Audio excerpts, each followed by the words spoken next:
Dan kenapa saya pilih Mavic 2 Pro ini buat mapping di tahun 2024? Karena pertama drone ini tuh harganya sangat affordable, cuma ada di high-end-nya drone DJI. Contohnya yang drone-drone high-end pada zamannya itu ada Phantom 4 Pro, kemudian Mavic 2 Pro ini, dan Mavic 3. Mavic 3 itu bisa adjustable diafragmanya, tapi untuk menggunakan aplikasinya sama-sama bisa menggunakan DJI Pilot untuk Mavic Pro, Phantom 4 atau Phantom 4 Pro.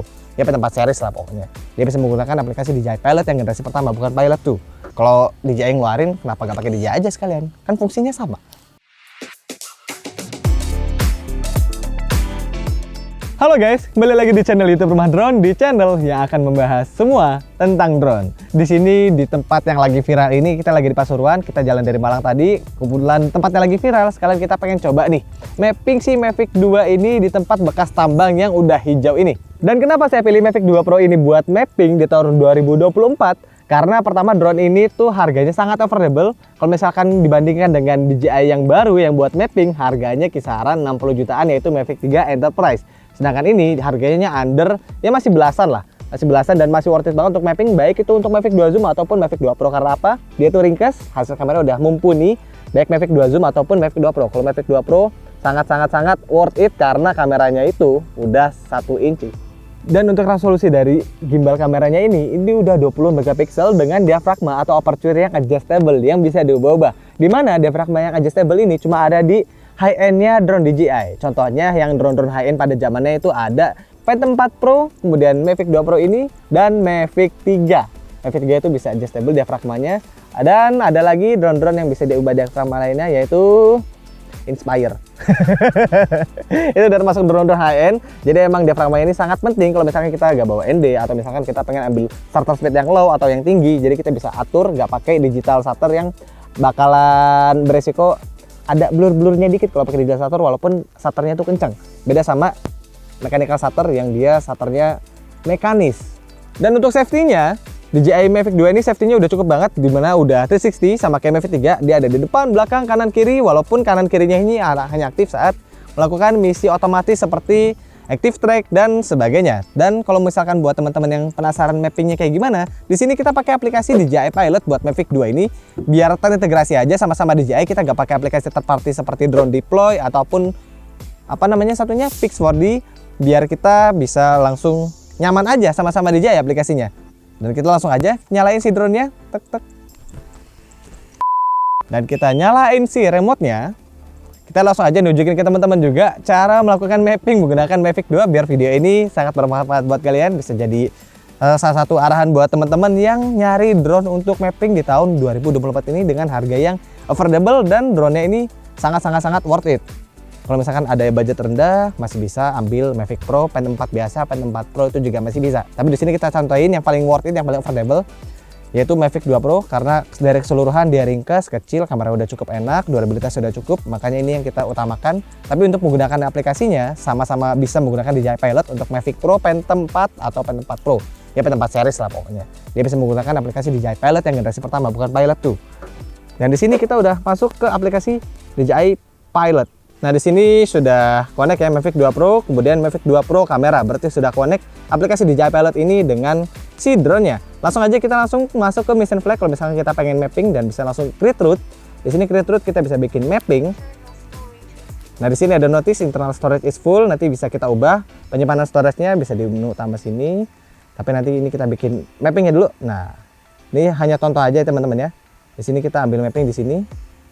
Nah, contoh ini di area mappingnya bisa kita geser-geser area mappingnya guys. Jadi di sini kita bisa geser-geser sesuai sama di area yang pengen kita mapping. Ini kebetulan cuaca panas banget ya, HP-nya agak panas. Anggapnya ini lokasi mapping kita. Nah, ini bisa kalian atur juga nanti arahnya kemana, nanti ada di setelan sini.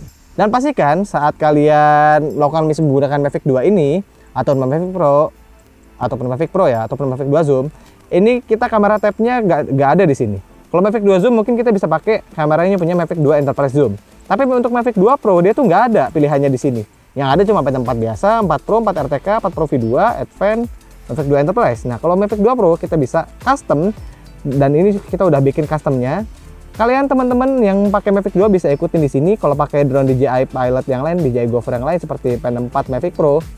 Mavic Pro itu udah ada pilihannya juga, bisa kalian cari di forum. Ini kita juga dapat di forum teman-teman yang menggunakan Mavic 2 di DJI Pilot. Bisa kalian ikutin settingannya seperti ini. Dan langsung aja di sini kita set ketinggian terbangnya. Bisa di GSD-nya di sini udah kedeteksi 2,35 pixel kalau kita pakai ketinggian di 100 meter. Tapi di sini kita coba kecilin lagi aja. Kita pakai ketinggiannya di kisaran 65.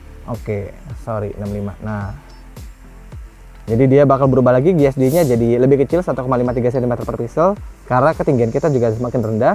Kemudian speed fotonya, speed geraknya dia di 4,4 meter per second. Ini udah 1 meter tapi metriknya masih meter per second. Oke. Jadi hanya setting di ketinggiannya aja, overlapnya dia juga udah auto. Jadi kalau udah selesai semuanya, simpelnya DJI, kita bisa langsung prepare to fly. Ataupun kita bisa save dulu di sini, save, habis save kita bisa play. Nah, play ini buat upload misi terbangnya. Oke. Di sini ada estimasi terbangnya 34 menit. Wah, ini kebanyakan. Berarti karena kebanyakan kita terbangnya agak tinggi aja. Kita tinggiin lagi. Nah, kita pakai tinggi 80 deh. Ini cuma contoh aja guys ya, tergantung kebutuhan kalian mau berapa. Coba di sini saya bikin 85. Save, play. Di sini 28 menit. Tapi saya pengen di sini cuma satu baterai aja. Berarti areanya saya kecilkan. Jadi benar-benar bisa kalian mainkan sesuka hati kalian nih patch-nya. Oke, di sini hanya 19 menit. Mudah-mudahan baterai cukup. Upload flight mission.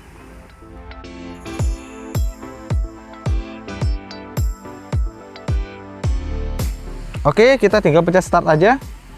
Set. Dan dia udah terbang otomatis. Kita tinggal tunggu misinya selesai aja.